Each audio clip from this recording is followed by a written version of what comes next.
Jadi sekali lagi jangan sampai Anda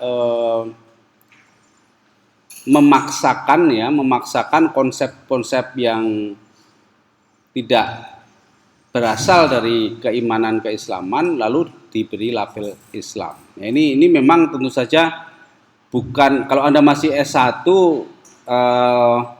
belum menjadi tugas Anda untuk mengembangkan itu, tetapi paling tidak Anda harus sudah mulai menyadari, aware ya, sudah mulai aware itu apa? Sadar, awas ya, waspada, sudah mulai waspada sejak S1 sehingga nanti Anda bisa melihat pengembangan ilmu itu nanti kalau Anda S2, S3 mungkin Anda baru bisa sampai kepada filosofi keilmuan ya.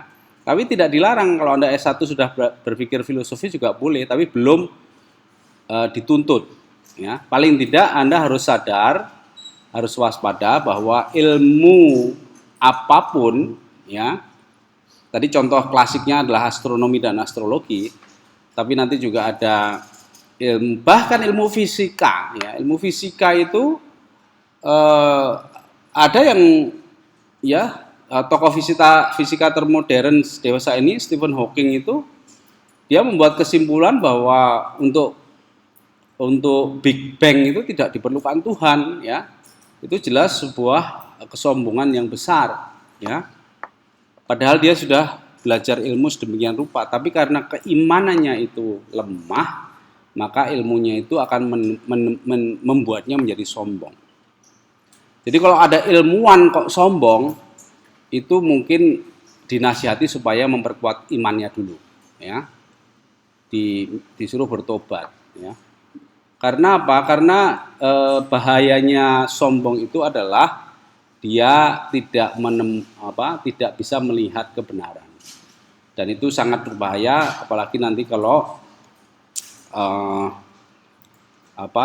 diikuti oleh orang banyak, ya, itu kan menjadi berbahaya sekali. Jadi Anda jangan mudah terkagum-kagum dengan ilmuwan atau penemuan ilmu pengetahuan yang seolah-olah sangat hebat, tetapi tidak didasari dengan keimanan, ya. Tapi Anda juga jangan terjebak pada kesombongan seolah-olah atau kenaifan ya, seolah-olah bahwa tanpa ilmu Anda, selama Anda Islam, Anda pasti sudah selamat ya. Hati-hati dengan sikap-sikap yang cenderung ekstrim tersebut. Nah, sebagai ilustrasi ya, bagaimana ketika kebenaran itu sudah kita dapatkan, atau kalau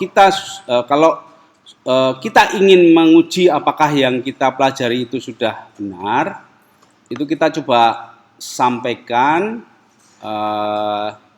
kepada masyarakat, kira-kira universalitasnya itu bisa diterima atau tidak, gitu ya. Dan ini sekedar sharing saja. Hanya satu bagian dari materi KIPI ini saya presentasikan di konferensi internasional waktu itu di Bali, dan ternyata tidak ada yang membantah. Ya mungkin karena waktunya terbatas tadi ya. Tapi setelah sesi itu tidak ada komentar yang membantah. Semua komentar mengatakan, kok benar ya, kok selama ini saya belum pernah mikir begitu, gitu ya. Jadi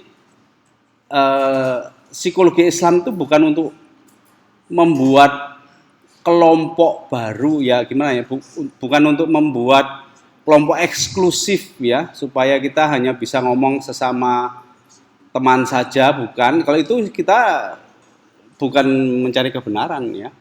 Artinya ketika kita bicara pada masyarakat luas, itu hilangkan atribut-atribut yang menimbulkan a priori ya. Misalnya kita bilang ini psikologi Islam gitu, belum ngomong semua udah pergi gitu. Tapi kalau kita bicara ini kebenaran, itu orang akan pengen tahu, karena setiap orang itu merindukan kebenaran, ya. Dan ketika Anda mengatakan kebenaran itu dengan hikmah, ya, bil hikmah, ya, dengan arif, ya, maka orang tidak ada alasan untuk menolaknya.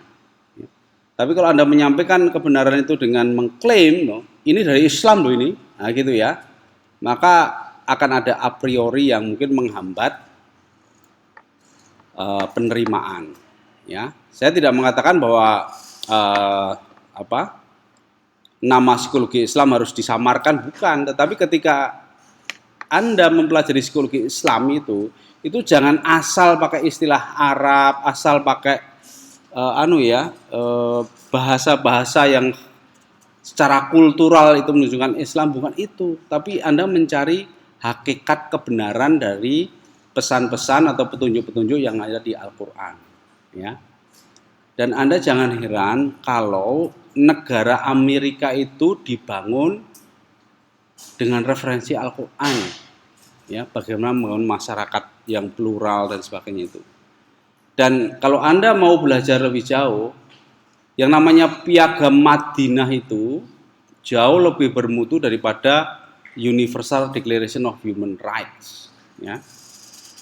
Jadi yang namanya kebenaran itu bukan untuk dibangga-banggakan, disombong-sombongkan, tapi untuk disampaikan apa adanya bil hikmah, ya, dengan cara yang baik, dengan cara yang membuat orang itu mau membuka hatinya, pikirannya untuk menerima kebenaran. Itulah yang disebut kabar gembira bagi mereka yang mau mendengarkan, ya. Nah, psikologi Islam itu semangatnya seperti itu. Ya, jadi nanti kalau Anda lulus dan Anda sudah mempelajari psikologi Islam, jangan pasang pelang nama ini psikologi khusus Muslim, ya. Yang tidak Muslim nggak boleh datang, misalnya gitu. Atau Anda tulis saya psikolog Muslim, ahli dalam psikologi Islam, saya hanya menangani orang Islam saja. Itu tidak sesuai dengan semangat Islam itu sendiri, ya. Jadi sekali lagi saya summary-kan, psikologi Islam adalah ilmu, agama Islam itu agama, ya, yang masing-masing punya posisinya sendiri yang saling melengkapi, bukan untuk dipertentangkan, bukan untuk dikompetisikan mana yang lebih hebat antara orang yang beriman dengan orang yang berilmu dan sebagainya. Itu adalah pemikiran-pemikiran parsial. Ingat, salah satu pesan dalam Al-Quran, kalau kita menjadi orang Islam itu harus kafah. Kafah itu artinya tidak dikotomis, tidak parsial, tidak segmental, tidak fragmental, ya toh.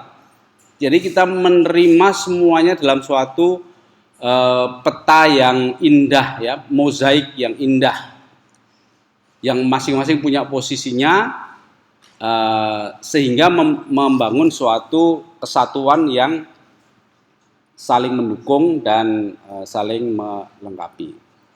Jadi agama itu adalah petunjuk, ilmu adalah usaha kita untuk memahami petunjuk, psikologi Islam itu adalah ilmu, dia bukan agama, ya.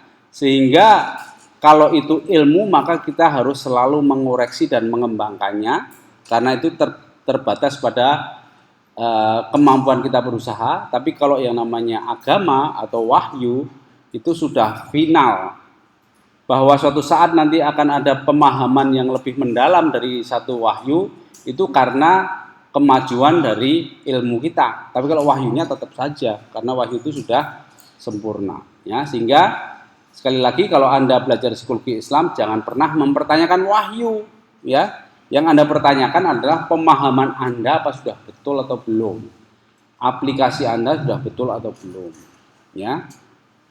Pertanyaan klasik biasanya kalau Anda belajar psikologi Islam nanti mau menguji apakah betul sholat mencegah perbuatan keji dan mungkar, itu adalah pertanyaan yang keliru, ya. Untuk menguji apakah memang orang yang beriman tidak pernah bersedih, itu kan psikologis toh, itu pertanyaan yang keliru. Kalau itu ayat, itu artinya petunjuk. Nah, ilmu Anda itu untuk mengetahui bagaimana caranya, apa yang dimaksud di situ, ya. Konteks seperti apa yang bisa menghambat hal itu untuk bisa terjadi. Jadi itulah psikologi Islam, ya. Bagaimana kita bersyukur, bagaimana kita berbahagia, bukan mempertanyakan apakah betul kalau bersyukur kita jadi ditambahi nikmat. Itu bukan pertanyaan, salah, ya. Jadi bagaimana caranya bersyukur, bagaimana caranya khusyuk, ya.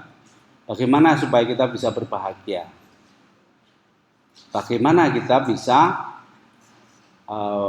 membagi cinta dan merasakan cinta sejati, ya, misalnya gitu, ya. Jadi hal-hal semacam itulah yang akan kita pelajari dalam psikologi Islam. Atau mengapa orang berperilaku seperti itu, mengapa orang berperilaku yang lainnya, ya. Itu juga isu-isu tentang psikologi Islam. Penyakit apa yang diderita oleh manusia sehingga dia meninggalkan atau bersedih hati. Kalau orang bersedih hati itu berarti imannya itu berkurang atau melemah, ya. Harusnya kan seorang muslim tidak boleh bersedih, tapi kalau orang tetap sedih sampai depresi dan sebagainya, itu kenapa? Ya, itu adalah pertanyaan-pertanyaan psikologi Islam, ya. Sehingga Al-Quran itu akan menjadi sumber inspirasi untuk bisa menjawab permasalahan-permasalahan dalam kehidupan kita yang akan kita gali, kita teliti, kita kaji dengan ilmu, dalam hal ini psikologi, ya. Demikian kurang lebih sebagai pengantar tentang psikologi sebagai ilmu. Saya harapkan Anda ya masih ada unek-unek untuk bertanya supaya clear, ya, sehingga nanti kalau kita sudah clear di sini, kita bisa maju lagi untuk mengembangkan ilmu itu tanpa harus menghambat diri sendiri dengan alasan pertentangan dengan agama, ilmu dan agama tadi. Demikian saya cukupkan dulu. Terima kasih. Assalamualaikum warahmatullahi wabarakatuh. Ya, mungkin selanjutnya adalah sesi tanya jawab bagi teman-teman sekalian, saudara-saudara dan saudari yang punya pertanyaan, diharapkan